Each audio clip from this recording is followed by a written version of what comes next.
वैसे तो जीवन में कोई सही निर्णय नहीं होता।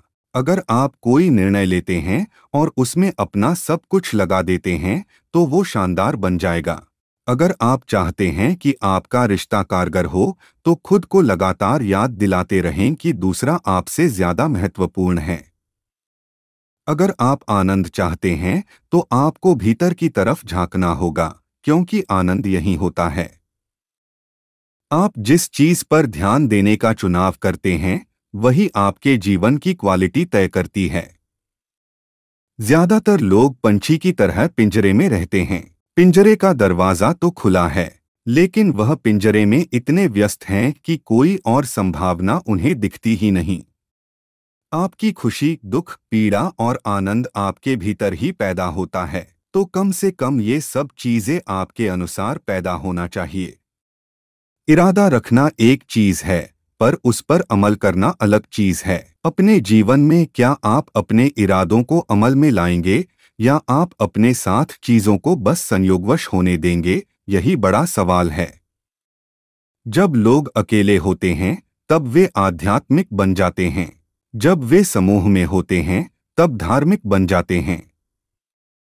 अपने भाग्य के रचयिता आप खुद हैं, पर जब तक आप इसकी रचना अनजाने में करते हैं, आपको ऐसा लगता है कि यह सब कुछ किसी बाहरी शक्ति के द्वारा किया जा रहा है।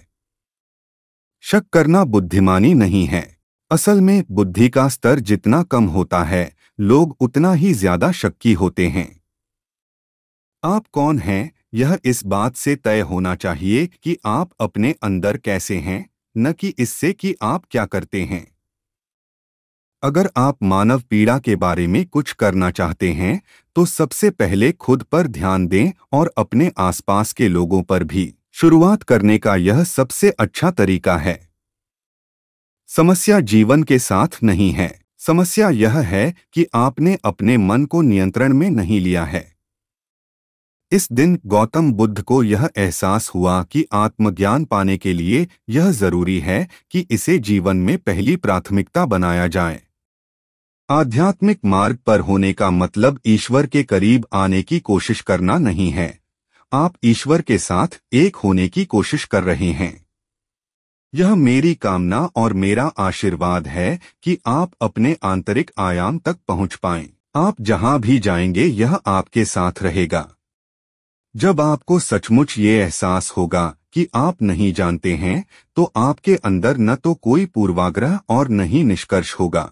तब आप बस एक जीवन बन जाएंगे। जो कुछ भी हमारे हिस्से में आता है, हम उसे कैसे रिस्पॉन्ड करते हैं और उससे क्या बनाते हैं, यह 100% हमारे हाथ में है। बाहरी चीजें आपको प्रेरणा और मार्गदर्शन दे सकती हैं, लेकिन आत्मज्ञान हमेशा भीतर ही घटित होता है। शिक्षा सबसे शक्तिशाली हथियार है जिससे दुनिया को बदला जा सकता है। बुनियादी तौर पर 2 तरह के लोग होते हैं, जो लोग चीजें हासिल करते हैं और जो लोग चीजें हासिल करने का दावा करते हैं। पहले समूह में कम भीड़ होती है। कभी भी जोखिम लेने से डरना नहीं चाहिए। अगर आप सफल हो जाते हैं तो दूसरों का नेतृत्व करते हैं। अगर असफल होते हैं तो आप दूसरों का मार्गदर्शन कर सकते हैं। जिस मेहनत से आज आप भाग रहे हो वही कल आपको सफलता दिलाएगी। झोंक दो खुद को इस आग में, यही कल आपको हीरा बनाएगी। आप रुक सकते हैं, लेकिन समय आपके लिए नहीं रुकता है। खोया हुआ समय कभी वापस नहीं आता, इसलिए समय बर्बाद न करें। जिस व्यक्ति के अंदर सनक नहीं होती वो कभी महान नहीं बन सकता, लेकिन उसके अंदर इसके अलावा भी कुछ और होना चाहिए। पहाड़ चढ़ने वाला झुककर पहाड़ चढ़ता है और उतरने वाला अकड़कर। इसलिए जो व्यक्ति झुक रहा है वो पहाड़ चढ़ रहा है और जो अकड़ रहा है वो बड़ी तेजी से नीचे आ रहा है। यदि आप उड़ नहीं सकते हो तो दौड़ो। यदि दौड़ नहीं सकते हो तो चलो। यदि चल भी नहीं सकते हो तो रेंगो, लेकिन हमेशा आगे बढ़ते रहो। अंधेरा कभी भी अंधेरे को दूर नहीं कर सकता, केवल प्रकाश ही अंधेरे को दूर कर सकता है। इसी प्रकार नफरत से नफरत दूर नहीं कर सकते हैं, केवल प्रेम ही नफरत को दूर कर सकता है। अगर आपको यह शुभ विचार और कहानी पसंद है तो कृपया शेयर, लाइक या कमेंट और चैनल को सब्सक्राइब जरूर करें।